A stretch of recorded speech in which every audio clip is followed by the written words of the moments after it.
کیسا ماحول تھا ذرا سنیں، نہیں تصور کر سکتے آپ اس کا، بلکہ بعض باتیں تو اتنی خوبصورت ہے کہ اس کو من و عن بیان کروں تو شاید آپ ہضم نہ کر سکیں.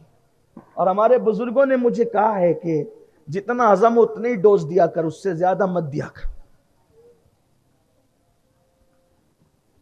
ایک مرتبہ ام المومنین سیدہ سودا نے، حضور کی ایک بیوی کا نام کیا ہے بولیں؟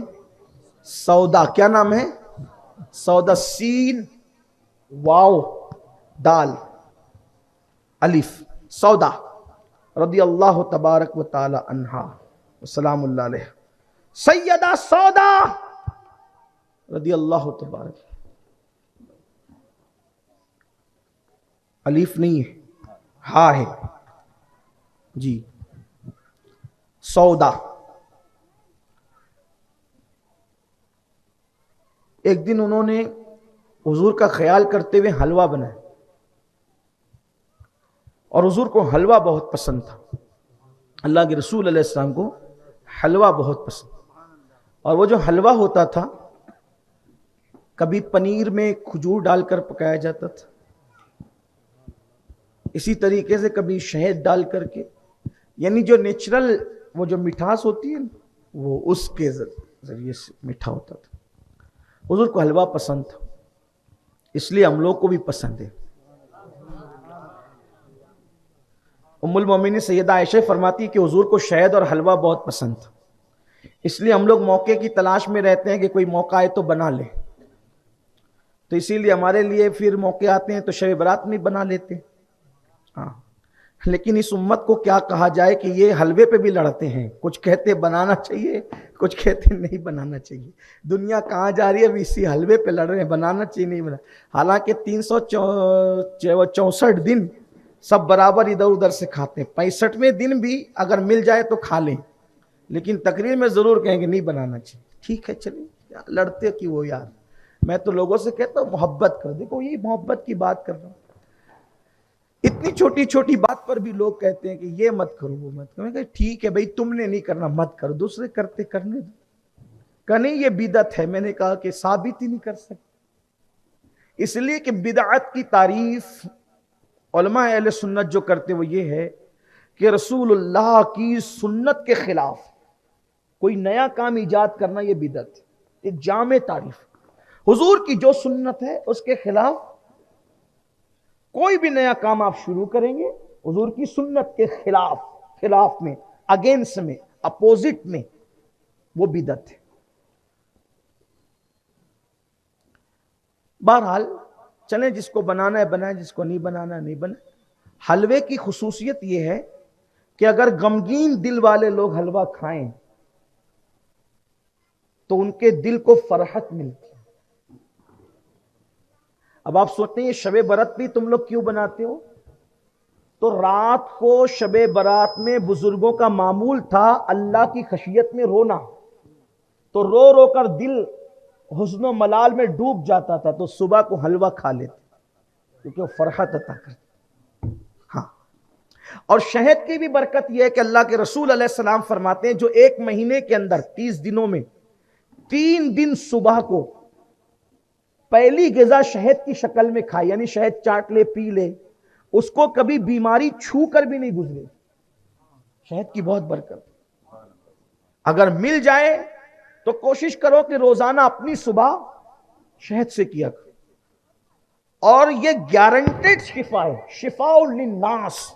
قرآن کہتا ہے کہ اس میں شفا ہے، قرآن کہہ رہا ہے شفا ہے، اس میں کبھی نقصان نہیں ہوگا، لیکن لمٹ میں. کلو وشربو ولا تسرف. کھاؤ پیو، حد سے مت بڑھو. کسی بھی معاملے میں حد سے بڑھو گے تو پھر دوا بھی پھر بیماری ہو جائے گی. تو شہد سے بڑا پیار تھا. اسی طرح کلونجی بھی فرمایا کہ موت کا اگر کوئی علاج ہوتا تو کلونجی میں ہوتا. سبحان اللہ. عنوان ہی آپ نے ایسا دیا، اس لیے تھوڑا سا آج اپنے معمول سے ہٹ کر اس پر بھی گفتگو کرنی پڑی. ارشاد احبہ ناطق تھا، ناچار اس راہ پڑا جانا، ناچار اس راہ پڑا جانا. تو بات سمیٹتے ہوئے عرض کر رہا تھا ام المومنین سیدہ سودا نے حلوہ بنایا. اس دن باری تھی سیدہ طیبہ طاہرہ عائشہ صدیقہ کے گھر کی. حلوہ لے کر کے آئی, حضور بیٹھے ہوئے تھے اور آ کر ڈائریکٹ کا حضور میں نے آپ کے لیے حلوہ بنایا. توجہ کرنا, میری بہنوں کی بھی توجہ. کیا عرض کیا؟ حضور میں نے آپ کے لیے حلوہ بنایا. بھائی عام طور پہ ہم بھی دعوتوں میں جاتے ہیں, اگر دعوت میں 2-4 مولانا ہو, پیر صاحب ایک ساتھ ہو اور مرید کسی مخصوص پیر کو مخاطب ہے کہ حضرت کھاؤ آپ کے لیے بنایا, تو دوسروں کا ہاتھ غیرت کی وجہ سے کھنچ جاتا ہے, کیوں میں مہمان نہیں ہوں, ہے نا. تو مہمان ہو تو انسان اتنی غیرت کرتا ہے. وہاں تو سوکنوں والا معاملہ تھا. آئی لے کر کے کہتی حضور یہ حلوہ کھائیں میں نے آپ کے لیے بنایا. تو حضور علیہ السلام نے آنکھ سے اشارہ کیا. یہ بھی میرے محبوب کی ادائے دل ربانہ کوئی ملاحظہ. حضور نے آنکھ سے اشارہ کیا, آنکھ سے اشارہ, ہائے ہائے ہائے, قربان ہے ساری ادائیں قربان, تیری سیرت تیری صورت زمانے سے نرالی ہے, تیری ہر ہر ادا پیارے دلیل بے مثال. ہم کیا بتا سکیں, آنکھ سے اشارہ. وہ نرگسی آنکھیں جس کے اشارے ابرو پر نظام کائنات بدلتا ہے. سیدہ سودا کو کہا ان کو بھی کہو, اشارہ کیا, یعنی عائشہ کو بھی کہو کہ وہ بھی کھائے. اب ایسے اشارہ کرنا تھا, اور ادھر ام المومنین کی نظر پڑ گئی کہ اشاروں میں بات کیا ہو رہی. سیدہ عائشہ نے دیکھ لیا, سبحان اللہ, دیکھ لیا. تو سیدہ سودا نے کہا عائشہ لو تم بھی کھاؤ. جب اشارہ کیا, اشارہ دیکھ لیا, تو انہوں نے کہا میں نہیں کھاؤں گی. کیوں؟ حضور نے کہا تو تم کہہ رہی ہو نا, پہلے تم نے کہا مجھے کہا, اس لیے کہ عورتوں میں غیرت تو ہوتی ہے نا. تم نے کہا مجھے پہلے, کہا تو میں نہیں کھاؤں گی. تو اماں سودا نے کہا, محبتیں بھی تھی غیرت کے ساتھ, کہا کھانا پڑے گا. میں نے کہہ دیا نا میں نہیں کھاؤں گی. پھر کہا نہیں کھاؤ گی نا تمہارے منہ پہ مل دوں گی, کھاؤ. ہاں ٹھیک ہے مل دو. انہوں نے حلوہ اٹھایا اور اماں عائشہ کے منہ پہ مل. حضور اتنا ہنسے جیسا کہ ان کی شان تھی کہ حضور کی داڑیں نظر آئیں, داڑھ شریف نظر آئیں. اتنا ہنسے, محظوظ ہوئے, خوش ہوئے, ہنسے. اب جب ام المومنین عائشہ صدیقہ کے چہرے پہ انہوں نے حلوہ لگا دیا تو سرکار نے فرمایا عائشہ انہوں نے تمہارے چہرے پہ حلوہ ملا, اب تمہاری باری ہے, میں اس کے ہاتھ پکڑتا ہوں تم اس کو حلوہ ملو. اور حضور نے حضرت سودا کے ہاتھ یوں پکڑے. ہائے ہائے ہائے, یہ حضور کے گھر کا ماحول. سبحان اللہ. آج تو آگ لگ رہی گھروں کے اندر, ماں بہن کی گالیاں دی جاتی ہے. یہ اپنے نبی کی سنت ہے میرے بھائیوں, اس طرح سے زندگیاں گزرتی ہے خوشی خوشی. حضور نے پکڑا, ام المومنین نے حلوہ لیا اور ان کے منہ پہ مل دیا. حضور نے فرمایا برابری ہوگی. سبحان اللہ, سبحان اللہ.